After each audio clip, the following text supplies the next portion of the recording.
కూర్చుంటారు, అయ్యా నా దగ్గర ఒక ఎయిర్పోర్ట్ కట్టండి అని. ఏం చేస్తాం మీ దగ్గర ఎయిర్పోర్ట్ కట్టండి అని జార్ఖండ్ నుంచి ఎక్కడెక్కడో దూర ప్రాంతాల నుంచి వస్తుంటారు, మా దగ్గర ఎయిర్పోర్ట్ కట్టండి అని ఎంపీలు. ఎయిర్పోర్ట్ కడితే ఏమొస్తుందని నేను మాల్ తెలుసుకుందా అని అడిగితే, ఒక్క ఎయిర్పోర్ట్ పెట్టండి, ఎయిర్పోర్ట్ వస్తే అక్కడ రియల్ ఎస్టేట్ పెరుగుతుంది, ఎయిర్పోర్ట్ వస్తే అక్కడ కొత్త ఇండస్ట్రీస్ వస్తున్నాయి, ఎయిర్పోర్ట్ వస్తే అక్కడ టాక్సీ వాళ్ళు పెట్టుకోవడానికి అవకాశం వస్తుంది, ఎయిర్పోర్ట్ వస్తే ఒక టీ కొట్టోడు 10 మంది వస్తున్నారు, ఎయిర్పోర్ట్ వస్తే ఒక హోటల్ వస్తుంది, ఎయిర్పోర్ట్ వస్తే ఒక ఐటీ కంపెనీ వాడు వస్తున్నాడు, ఎయిర్పోర్ట్ వస్తే బ్రహ్మాండంగా రోడ్లన్నీ కూడా అక్కడ విస్తరణ అవుతున్నాయి. ఒక్క ఎయిర్పోర్ట్ మీరు తెస్తే మీరు తెచ్చేవి 2-3 ఫ్లైట్లు ఉండొచ్చు, కానీ అక్కడ మాత్రం 20-30 వేల మందికి లబ్ధి కూర్చే ఇది అవుతుంది.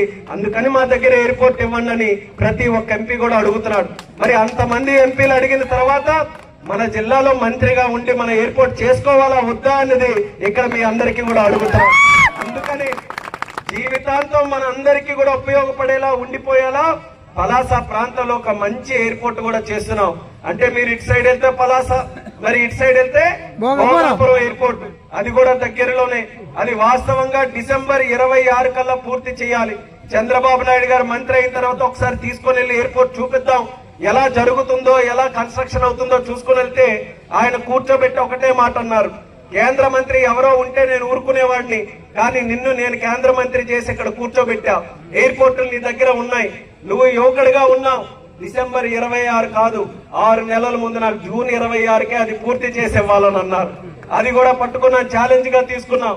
మన నాయకుడు చంద్రబాబు నాయుడు గారు ఒక ఆదేశం ఇస్తే అది హనుమంతుడిలాగా ఎట్టి పరిస్థితుల్లో పూర్తి చేయాలని వాళ్ళందరినీ కూడా పరిగెత్తించి జూన్ 26 కల్లా భోగాపురం ఎయిర్పోర్ట్ పూర్తి చేసి ప్రధానమంత్రి గారికి తీసుకొని వచ్చి జాతికి అంకితం చేస్తామని కూడా తెలియజేస్తున్నాను. ఇలాంటి పెద్దవి మన ప్రాంతానికి మనం తీసుకొని రాగలిగితే మన పిల్లలు మరి దూరం వెళ్ళక్కర్లేదు, మన దగ్గరే ఉండి అందరూ కూడా ఉద్యోగాలు చేసే అవకాశం వస్తుంది. మీరే చెప్పండి, అదే కదా పెద్ద సమస్య మనకి. ఈ రోజు నేను కూర్చొని అల్లాడలో 10 మందిని కలుస్తానని రమ్మంటే నాకు ఖచ్చితంగా 10 మందిలో 8 మంది ఉద్యోగం కోసమే వస్తారు. ఒక చిన్న ఉద్యోగం వస్తే దానికన్నా పెద్దది కావాలి, దూర ఉద్యోగం అయితే దగ్గరలో కావాలి, ప్రైవేట్ ఉద్యోగం అయితే గవర్నమెంట్ లో కావాలి. అంటే వచ్చిన తర్వాత కూడా ఈ తతంగం అనేది నడుస్తూనే ఉంటది ఇంకందరికీ కూడా. అలాంటిది ఉద్యోగాలు ఇచ్చే అవకాశం మనం మన ప్రాంతంలో కల్పించాలి. అది చేయకపోతే ఎంత ఇలా మంత్రులు చేసినా ఎంత చేసినా రోడ్లు ఇవన్నీ కూడా సహజ సమాజంగా జరుగుతూనే ఉంటాయి. అదనంగా 1 కోటి కావాలి, ఒక 10 కోట్లు కావాలి, 100 కోట్లు కావాలి, ముఖ్యమంత్రి గారి దగ్గరికి వెళ్తాం, మన తాలూకా స్తోమత బట్టి గట్టిగా అడుగుతాం, తీసుకొని వస్తాం.